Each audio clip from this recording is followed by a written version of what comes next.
E o kit, depois de fazer esta análise da realidade, o kit define um possível plano de implementação para as instituições de uma política de open access, definindo, digamos, várias fases, num processo que pode variar entre 6 meses e 1 ano para uma instituição, digamos, começar a pensar no assunto e ter uma política de open access no terreno. Portanto, nós definimos uma primeira fase, digamos, de análise e planeamento, que passa novamente por estudar as políticas que estão disponíveis noutras universidades, por identificar os seus próprios recursos, por elaborar um plano de implementação na instituição. Portanto, temos que esta fase poderá ter a duração de cerca de 1 mês. Uma segunda fase, digamos, de redação da proposta, de discussão interna nos órgãos de instituição, nos órgãos relevantes da instituição, dessa proposta e a sua aprovação formal também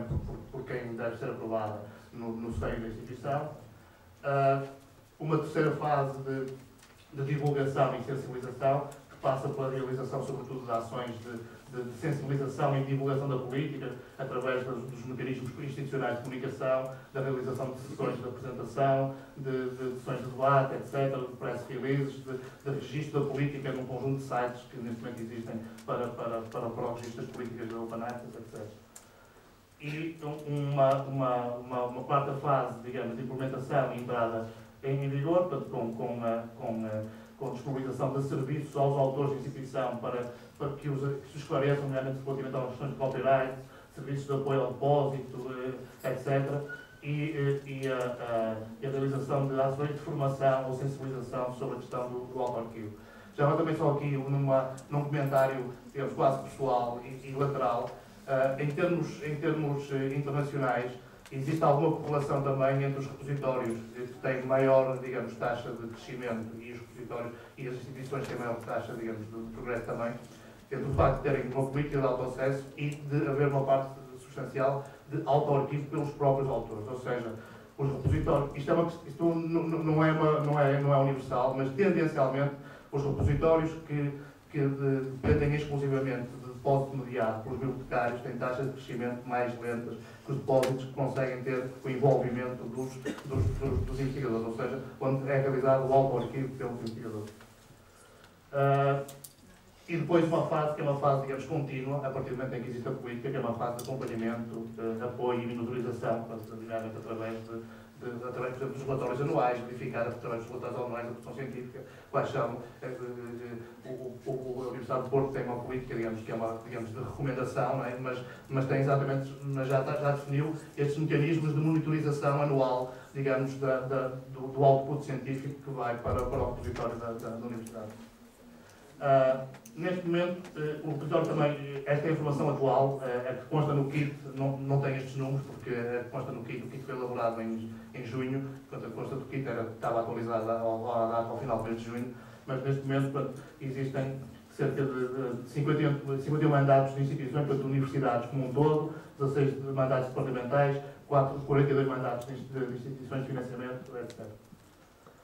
E o kit também, baseado nas recomendações da Associação Europeia de Universidades, que publicou umas recomendações no mês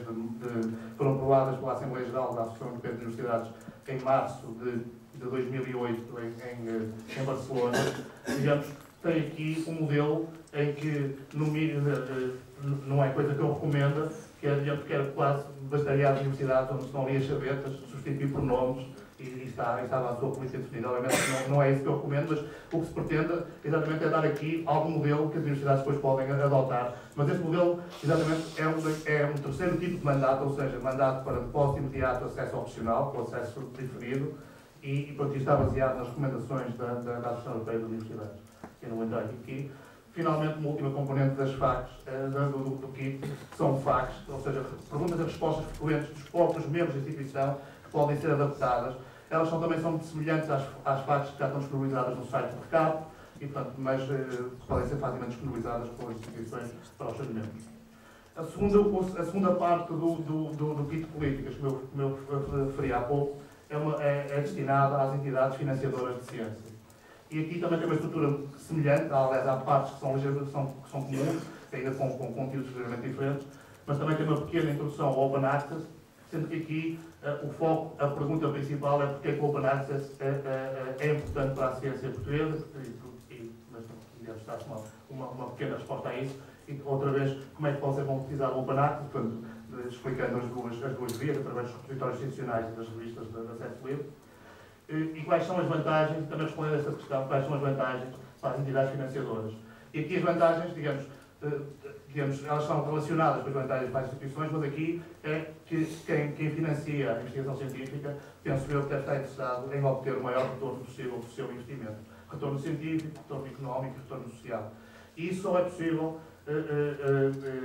digamos, se o conjunto da literatura científica estiver em acesso livre.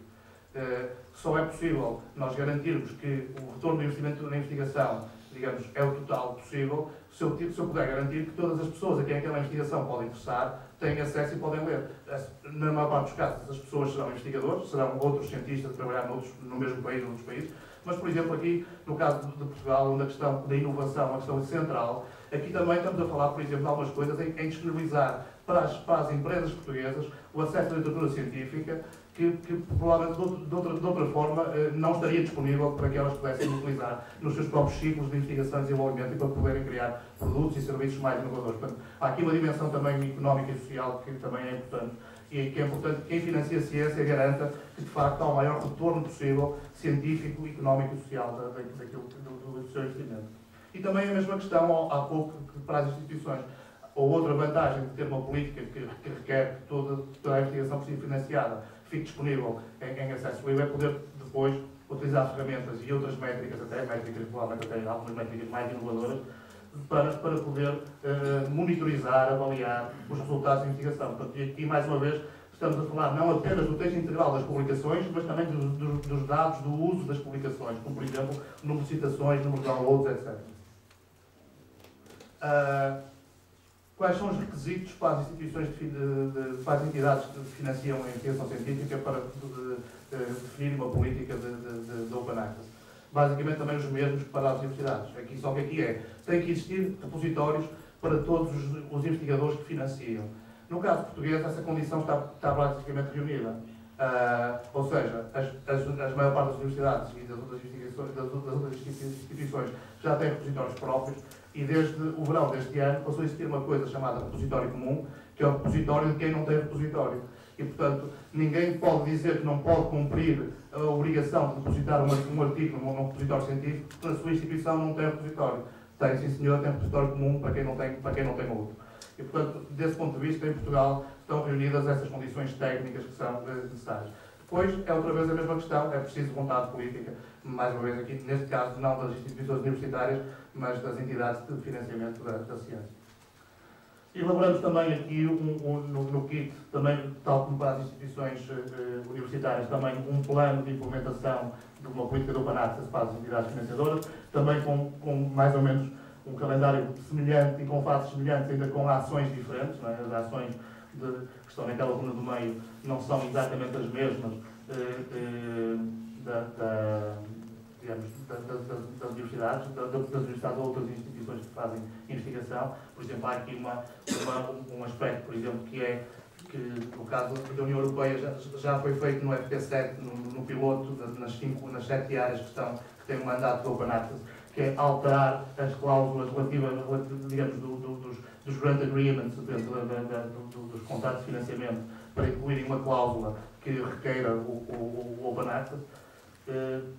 E, portanto, aqui também, e já agora também, mais uma vez, este plano de implementação também não pretende ser algo que as instituições sigam, digamos, à risca,